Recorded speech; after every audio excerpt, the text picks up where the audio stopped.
Chile så det ikke lovt med plastikposer, så derfor så må vi pakke varene våre i, hva heter det, pappesker. De veldig enkle å montere faktisk. 2 sekunder. 2 sekunder.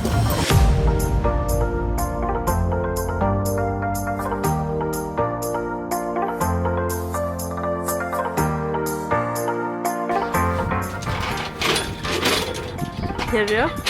Ain't nobody gonna steal this shit.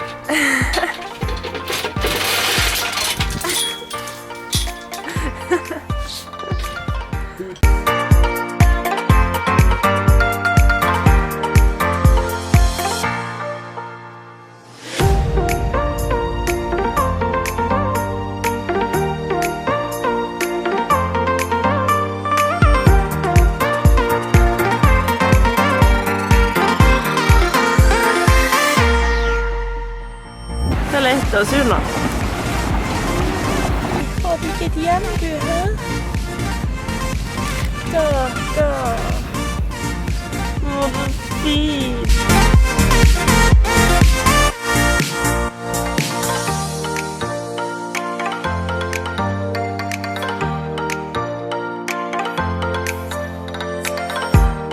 Da vi kommet frem til San Alfonso del Mar.